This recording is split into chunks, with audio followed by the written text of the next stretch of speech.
ধিং সমষ্টিত ৰাইজৰ দলৰ প্ৰাৰ্থিত্ব প্ৰত্যাশী মেহবুব মুক্তাবক লগত লৈ নিৰ্বাচনী ৰণসিঙা বজালে ৰাইজৰ দলৰ সভাপতি অখিল গগৈয়ে। সমাগত বিধানসভা নিৰ্বাচন সকলো ৰাজনৈতিক দলেই নিজ নিজ কৌশলেৰে ভোটাৰৰ মন জয় কৰাৰ বাবে চলাইছে ব্যাপক নিৰ্বাচনী তৎপৰতা। সকলো দলৰ সমান্তৰালকৈ আজি নগাঁও জিলাৰ ধিং ৰত্ন ভৱনৰ প্ৰাংগণত ৰাইজৰ দলৰ এক বিশাল দলীয় কৰ্মী সভা অনুষ্ঠিত হয়।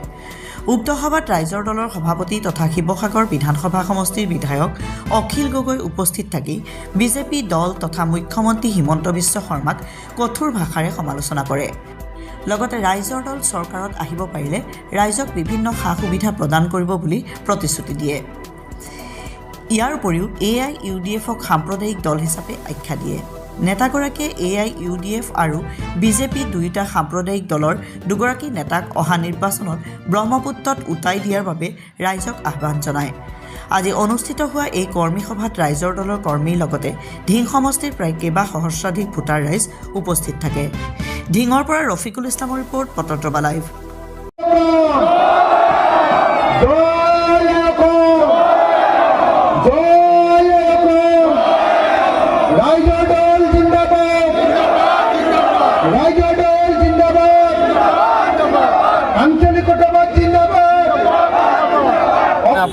ৰাইজৰ দলত সমষ্টি লাগিব, কিন্তু শিৱামণি বৰাই কিন্তু আবেদন কৰিলে আৰু অন্যান্য প্ৰাৰ্থীসকলক এতিয়ালৈকে ধিঙত কংগ্ৰেছৰ পৰা 23জনতকৈ অধিক লোকে ইতিমধ্যে প্ৰাৰ্থিত্ব প্ৰত্যাশী আবেদন কৰিছে। মই আপোনালোকক এটা কথা খাটাংকৈ ক'ব খুজিছোঁ যে ৰাইজৰ দলে আমি অসমৰ আসন একেবাৰে কমকৈ বিচাৰিছোঁ,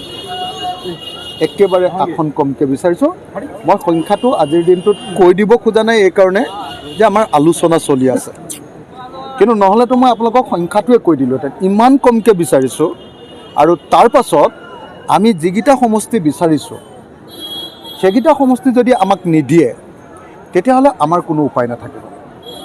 সেইকাৰণে মই স্পষ্টকৈ আপোনালোকক কৈছোঁ যে ধিঙত আমি যোৱাবাৰ 48,000 ভোট পাইছিলোঁ, ছেকেণ্ড পজিশ্যন। যোৱাবাৰ কংগ্ৰেছ আৰু AIDF লগ লাগি খেলাৰ সময়ত আমি ছেকেণ্ড পজিশ্যনত আছিলোঁ আৰু আমাৰ মেহবুব মুক্তাৰে তেতিয়া চাঞ্চল্যৰ সৃষ্টি কৰি আছিলে। এইবাৰ আমি যোৱা 5টা বছৰ ধৰি ইয়াত লাগি আছোঁ। আমি প্ৰত্যেকটো বুথ কমিটি তৈয়াৰ কৰি লৈছোঁ আৰু আমি কংগ্ৰেছ দলক বাৰম্বাৰ জনাই আছোঁ যে ধিং সমষ্টিটোত আমি নিৰ্বাচন খেলিমেই।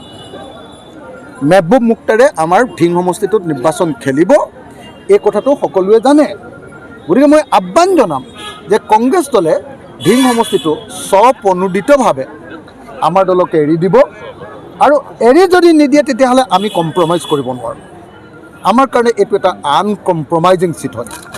সেইকাৰণে মই অতি স্পষ্ট ভাষাৰে আপোনালোকক কৈ দিছোঁ যে আপোনালোকে নিজে খবৰ লৈ লওক যে আজিৰ দিনটোত ধিং সমষ্টিত আটাইতকৈ ভাল সংগঠন কাৰ। আজিৰ দিনটোত ধিং সমষ্টিত ৰাইজৰ উৎসাহটো কি চলি আছে। আজিৰ দিনটোত মেহবুব মুক্তাৰ নিজে এজন সাংবাদিক আছিলে, আপোনালোকে সকলোৱে জানে। তেওঁ এজন ধৰ্মনিৰপেক্ষ মানুহ হিচাপে, সকলো জাতিৰ মানুহৰ মাজত মিলা মিছা কৰা মানুহ হিচাপে তেওঁৰ প্ৰতি সকলো জাতি ধৰ্মৰ মানুহে এটা আগ্ৰহ প্ৰকাশ কৰিছে। গতিকে মই অতি স্পষ্ট ভাষাত কৈ দিছোঁ যে গোটেই অসমত মাত্ৰ কেইটামান সমষ্টিত আমি চিট বিচাৰিছোঁ, আসন বিচাৰিছোঁ, আৰু এই কেইটামান সমষ্টিৰ ভিতৰত আমাৰ ধিং সমষ্টিটো এৰিব নোৱাৰা সমষ্টি, আৰু এই সমষ্টিটোত যদি আমাক এৰি নিদিয়ে তেতিয়াহ'লে আমাৰ আৰু কোনো উপায় নাথাকিব। চাই লওঁ, আমি বিচাৰিছোঁ, আমাক দিব নিশ্চয়, আমি দিব নিশ্চয়। আমি একেবাৰে সামান্য চিটত সংখ্যালঘু চিট বিচাৰিছোঁ, তাৰ মাত্ৰ যিকেইটা সামান্য চিট সংখ্যালঘুত বিচাৰিছোঁ তাতকৈ দুগুণ চিট আমি সংখ্যাগুৰুত বিচাৰিছোঁ, দুগুণ। একেবাৰে সামান্য আৰু ক'বলৈকে লাজ লগা চিটত বিচাৰিছোঁ আমি। এইবাৰ এলায়েন্সটো হৈ যাওক বুলি ভাবি, এইবাৰ বিজেপিক হৰুৱাম বুলি ভাবি, তাৰ পাছতো যদি আমাক গুৰুত্ব নিদিয়ে, যদি আমাৰ কথাখিনি নামানে, তেতিয়াহ'লে উপায় নাথাকিব আমাৰ কাৰণে। আৰু এটা কথা কৈছিলে আপুনি যে কংগ্ৰেছৰ ব্ৰেণ্ড এম্বেচাডৰ হিচাপে আপুনি প্ৰচাৰ কৰিব, কিন্তু দেখা গৈছে যে গৌৰৱ গগৈয়ে কৈছে যে আমাৰ কংগ্ৰেছৰ ব্ৰেণ্ড এম্বেচাডৰ থাকিব, আৰু ৰকিবুল হুছেইনে কৈছে যে তেওঁ এইটো ঠিক হোৱা নাই আচলতে।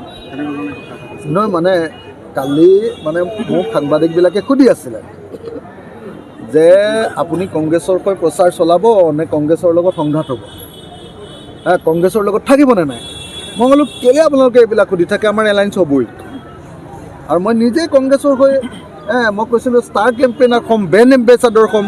মানে মই পজিটিভ দিশত কৈ আছিলোঁ যে এইটো আমাৰ কংগ্ৰেছ আৰু ৰাইজৰ দলৰ মাজত কোনো ধৰণৰ কাজিয়া নহয়।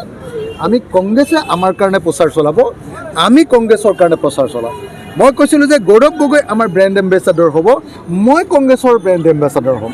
আমি চবেই লগ লাগি এইবাৰ মানে বিজেপিক হৰুৱামে।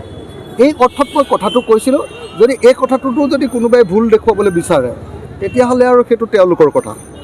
আমিতো পজিটিভ দিশত কৈ আছোঁ, আমি এলায়েন্সৰ পক্ষত কথাবিলাক কৈ আছোঁ। আমাক যেতিয়া সাংবাদিকে সুধিছে যে আপোনালোকৰ সংঘাত হ'ব নেকি, কংগ্ৰেছৰ লগত আপোনালোকৰ যুঁজ বাগৰ হ'ব নেকি, মই কৈছোঁ যে নাই, মই নিজে কেম্পেইন কৰিবলৈ যাম, এনেকৈহে কৈছোঁ। মই নিজে ষ্টাৰ কেম্পেইনাৰ কংগ্ৰেছৰ, মই নিজেই আপোনাৰ কি কয় কি বুলি কয় ব্ৰেণ্ড এম্বেচাডৰ হ'ম কংগ্ৰেছৰ। এইবুলি মানে মই পজিটিভ কথাটো কৈছোঁ। সেইটো কথা যদি কোনোবাই আৰু বেলেগ ধৰণে অৰ্থ উলিয়ায় তেতিয়াহ'লে তেওঁলোকৰ মনটো ভাল থাকিব নালাগিব, তেওঁলোকৰ অলপ গণ্ডগোল থাকিব লাগিব। মই নাজানো কোনে কি কৈছে, সেইটো মই শুনা নাই। আপোনালোকে নিজে দেখিছে মই মিটিঙতে বহি আছোঁ। যদি কোনোবাই এই কথাটোৰ বেলেগ মিনিং উলিয়াব খুজিছে তেতিয়াহ'লে মই ভাবোঁ যে সেই কথাটোৰ বেলেগ মিনিং উলিওৱা কথাটোত অলপ কিবা গণ্ডগোল আছে। সংখ্যাটো ক'ব নোৱাৰি, সেইটো আমাৰ যিহেতু আলোচনা চলি আছে, মই আসনৰ সংখ্যাটো ক'ব নোৱাৰিম। কিন্তু একেবাৰে মিনিমেল বুলি যাক কয়, মিনিমেল ইমান কম যে মই আপোনালোকক ক'লে আপোনালোকে ভাবি যাব যে ইমান কমতে মানি ল'ব খুজিছেনে। ধিং আমাক লাগিব, ধিং আমাক লাগিব।